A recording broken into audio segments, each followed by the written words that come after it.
a saint and a Catholic-controlled colonial town that is patron named after her son. It should be called the Casa St. Monica, and that's what I recommend you guys call it as well. Now, maybe that seems trivial to you, but it's not trivial to some of the Catholics and a lot of the historians as well. So, ladies and gentlemen, it should be called the Casa St. Monica. But on the first weekend, Franklin Smith opened up his Casa St. Monica. He only had 3 registered guests, and it doesn't get much better for the next 6 months. And so he calls up to Carolina and says, "Hey, where's my woodwork furniture? I need my stuff. I'm getting ready to go bankrupt here. I've been open for 6 months." So this is the conspiracy theory, ultimately telling you the story of how Franklin Smith almost did go bankrupt. You see, I don't know about you guys, but when I stay at a hotel, I need some basic necessities, like a chair or a bed, or how about a table in the dining hall. He didn't have any of that stuff. He ordered it all from Carolina, but it never showed up. Those Carolinians, when he called up to them, they told him, "Hey, buddy, we've already made all your furniture. We've already sent it to you.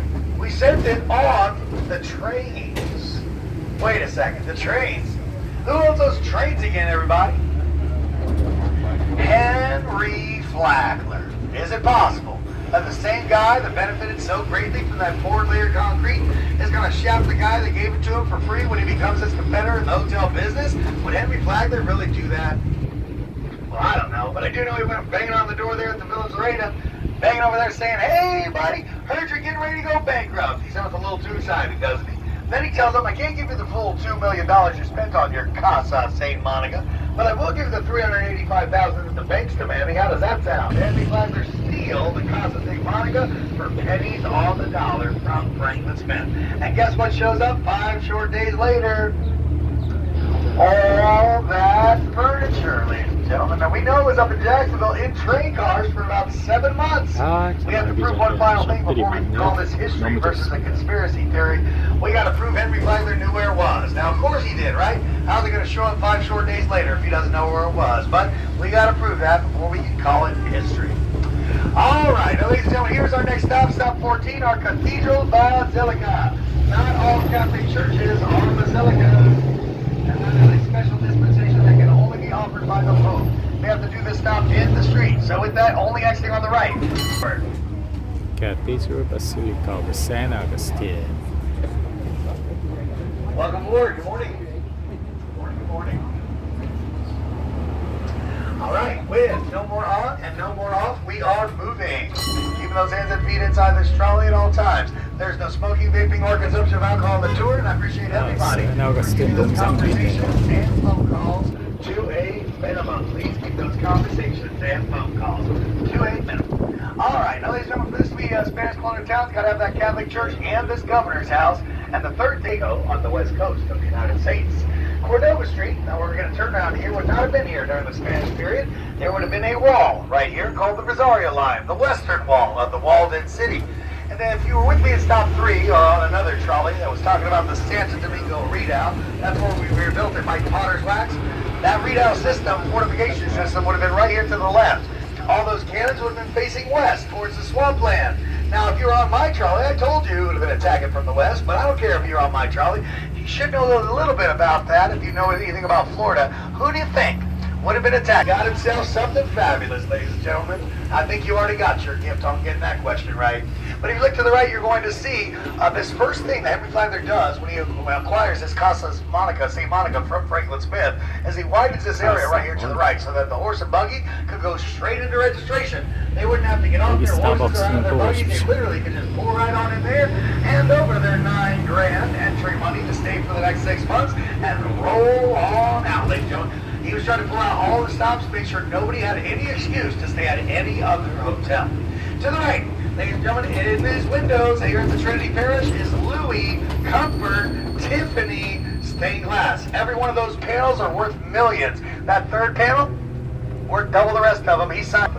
To the right, yellow building, one big store back in 1964 called Woolworths. This is where Dr. Martin Luther King, Reverend Jesse Jackson, many other major national prominent African-American figures came down to St. Augustine. They sat at those countertops with the residents of Lincolnville, many of them children, and demanded civil rights. They demanded to be fed right along its act. That passed 4 short months later, thanks to the work they did there, Selma, and several other places. To the right is Avila Street, the oldest street in the city, the oldest street in the state.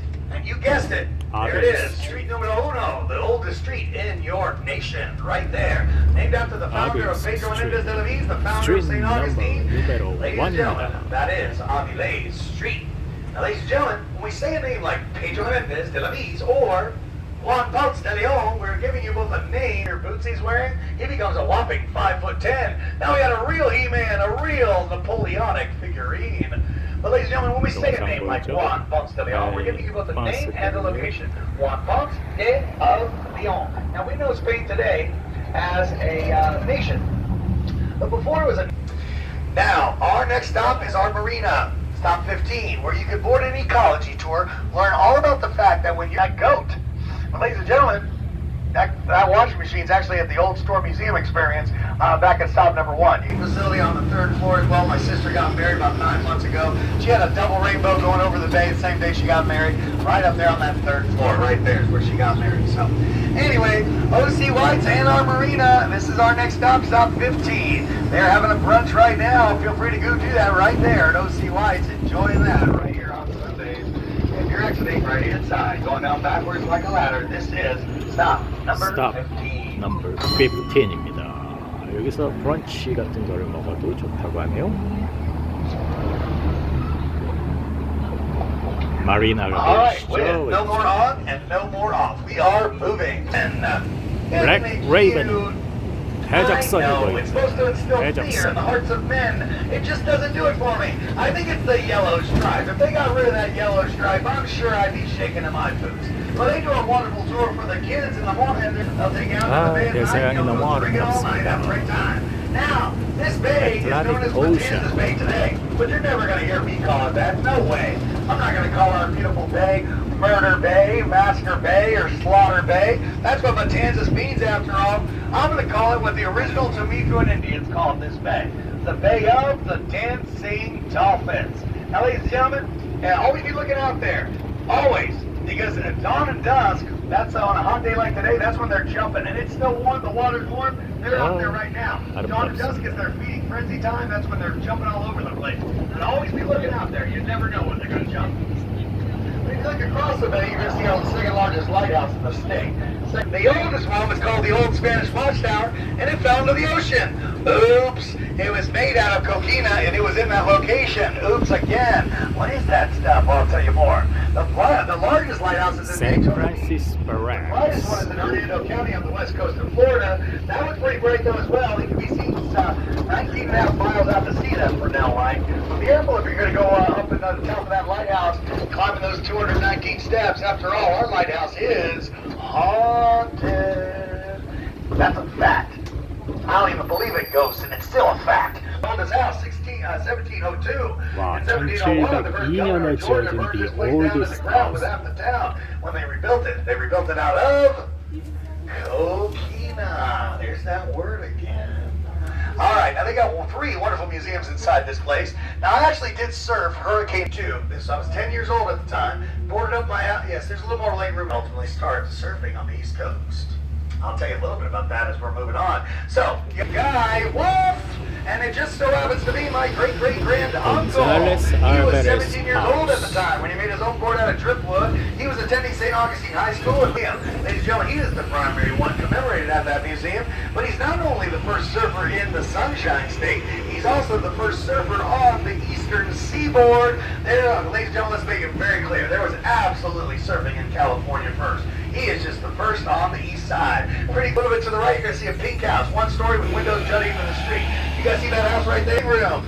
No potty privileges in the house. Everybody outside with the puppies. First for French nuns. Then it became the barracks for the World War I boys before they went and fought on the eastern and western fronts. Nowadays, it's the headquarters for the Florida National Guard. Now, most National Guards for states are in the capital city of the states they're in. But it should be remembered that we were the first capital of Florida back in 1845. First state than this state. And frankly, the attacks for this state more than we have. We were the ones that were burned to the ground 8 times by Queen Elizabeth I as we were running for safety in the swampland. The French did it. The Tomicuan Indians did it. The Seminole Indians did it. And even a few states domestically did it.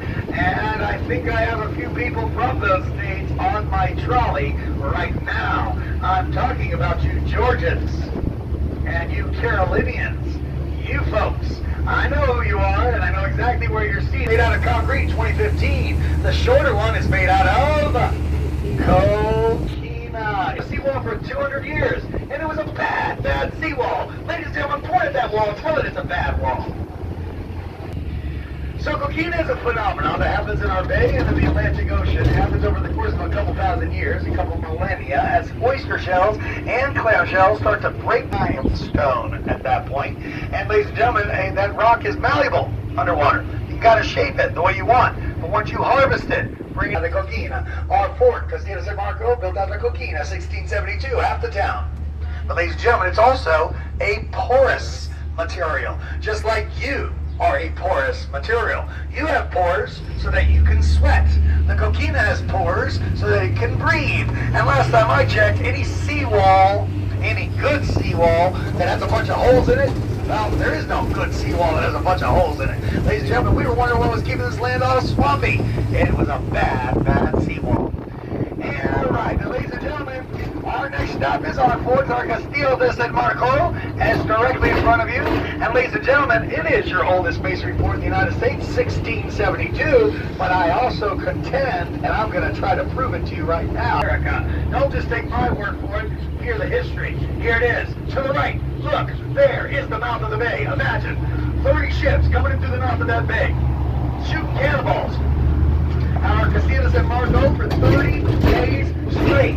Cannonball after cannonball after cannonball. Well, how did they do? There stands the fort. How do you think they did? 20 years later, 60 ships coming through the mouth of that bay. This time they changed their tactics a little bit. They put their cannons over there on the tip over and over again. Here's the phenomenon. Those cannonballs do no structural damage whatsoever to that fort. It absorbs coquina. So, ladies and gentlemen, here is what happens. The workers at the fort at that point, they would go out at nightfall and they would chisel out those cannonballs, take them up to the roof, and they shot them right back to them. The first group was led by Thomas More. The first always looked down that barrel. He told me for a reason. Ultimately, ladies and gentlemen, I can tell you right now, I'm doing it to keep y'all safe. I know one of those cannons at least is active. Shouldn't be loaded, but it's active, that's for sure. Also, ladies and gentlemen, my father told me because it's very hard for somebody to pull the trigger when you're looking them in the eye.